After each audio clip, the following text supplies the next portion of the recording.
আর এই মুহূর্তে নজর রাখতে হচ্ছে মালদার খবরের দিকে, তার কারণ মালদা খুনে হটস্পট ইংরেজ বাজার। আর সেই ইংরেজ বাজারে বসেই খুনের ব্লুপ্রিন্ট। মহানন্দা পল্লীতেই ঘাঁটি সুপারি কিলারদের। রোহনের ডেরায় বসেই খুনের ছক। দুলাল খুনের পর থেকেই বেপাত্তা রোহন। আরো কি জানা যাচ্ছে ডিটেইল জানাবে সেবক, রয়েছে আমার সঙ্গে। সেবক, কি আপডেট? দেখো, অত্যন্ত গুরুত্বপূর্ণ তথ্যসূত্র মিলছে পুলিশি তদন্তে। আমরা দেখছি এই খুনের ঘটনায় উল্লেখযোগ্যভাবে দুই ভাইয়ের নাম উঠে আসছে। তাদের মধ্যে একজন কৃষ্ণ রজক ওরফে রোহন, অন্যজন অমিত রজক। এই অমিত রজককে ইতিমধ্যেই গ্রেপ্তার করেছে পুলিশ। আজকেই তাকে আদালতে তোলা হবে। খুনের ঘটনার পরিকল্পনা তৈরিতে তার যোগ ছিল, এমনটাই পুলিশ সূত্রে খবর। আর এর বড় ভাই রোহন ওরফে কৃষ্ণ রজক, সে কিন্তু ঘটনার পর থেকেই বেপাত্তা। এবং সিসিটিভির যে ফুটেজ পাওয়া গিয়েছিল, সেই ফুটেজে গুলি চালাতে দেখা গিয়েছে এই রোহনকে।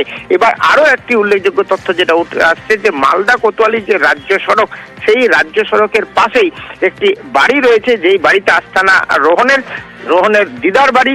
সেই বাড়িতেই বহিরাগত যুবকদের নিয়ে সে আস্তানা ঘিরেছিল। প্রতিবেশীরাও বলছেন যে অজ্ঞাত পরিচয় দুষ্কৃতীদের অজ্ঞাত পরিচয় যুবকদের তারা দেখেছিলেন। তারা রান্না করতো, খাওয়া দাওয়া করতো, ওখানে থাকতো একটি মোটর বাইক ছিল। খুনের পর থেকে তারা উধাও হয়ে যায়। কিন্তু এই প্রতিবেশীরা বুঝতে পারেননি যে এই অজ্ঞাত পরিচয় যুবক, যাদেরকে রোহন নিজের বন্ধু বলে পরিচয় দিয়েছিল, তারা কাউন্সিলর খুনের ঘটনা ঘটিয়ে দিতে পারে। আর রাজ্য সড়কের ধারে এই যে বাড়ি, এই সামনের রাজ্য সড়ক ধরেই দুলাল সরকার দিনের মধ্যে একাধিকবার যাতায়াত করতেন। কারণ এখানেই তার, এই রাস্তা দিয়ে তার ব্যবসা কেন্দ্র, এই রাস্তা দিয়ে তার বাড়ি, এই রাস্তা দিয়ে তার কাউন্সিলর অফিস। ফলে এখানে থেকেই তার উপর নজরদারি করা হয়েছিল বলে মনে করা হচ্ছে। আর এটাই সম্ভবত অন্যতম ঘাঁটি ছিল এই খুনের যারা চক্রী তাদের। বেশ সেবক। না, ঘরের পথে দেখা যায়।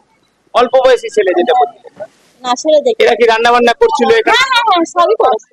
রান্না বান্না, খাওয়া দাওয়া সবই করেছে। একদম তো রাস্তার পাশে না? হ্যাঁ, বাবলা বাবুর বাড়ির কাছেই তো এটা, অফিসের কাছেই জায়গাটা। অচেনা ছেলে দেখতে পেয়েছি। ওজন মোটামুটি দেখে আমি একজনকে দেখেছি। ঘটনার পর থেকে দেখতে পাচ্ছেন? ঘটনার পর থেকে আমি আর খেয়াল করিনি, আমি দেখতেও পাচ্ছি। পুলিশ এসেছিল এই বাড়িতে? হ্যাঁ, এসেছি। এটা সিল করে বন্ধ করে দিয়ে। হ্যাঁ। যাদেরকে দেখছিলেন তাদের কি এই এলাকা ছিল? না, এই এলাকা নেই। অনেকদিন ধরে কি ফাঁকা পড়েছিল বাড়ি? 2 বছর ধরে ফাঁকা পড়ে। এই রজক দুই ভাইকে যে পুলিশ গ্রেপ্তার করেছে, তাদের কোনো আত্মীয়র বাড়ি এটা? হ্যাঁ, ওই দিদার বাড়ি। অমিত একজন ধরা পড়েছে, তাকে আপনারা চিনেন? হ্যাঁ, উনি আমাদের আসে যাওয়া দুধ দিত সেটা, সেই হিসাবে আমরা চেনাশোনা জানি আমরা। তাদেরই কোনো রিলেটিভের বাড়ি কি? হ্যাঁ, ওর দিদার বাড়ি। 1-2 দিন দেখেছি বাইরে থেকে আসা লোক, আত্মীয় স্বজন ভেবেছি বা বন্ধু বান্ধব ভেবেছি। তারা বলছে ব্যবসা করি, সেই হিসাবে লোকজন আসে। হ্যাঁ, বেশি বয়স না, এই 18-19-20 বছর এরকমই হবে। না না, এইদিকে দেখছি হাড়িতে করে জল ভরছে, এটাই দেখেছি। একদিন দেখলাম মোটরসাইকেল করে বেরিয়ে গেল। ঘটনার পরে ওই যুবকদের কি আর তো দেখতে পাচ্ছি না।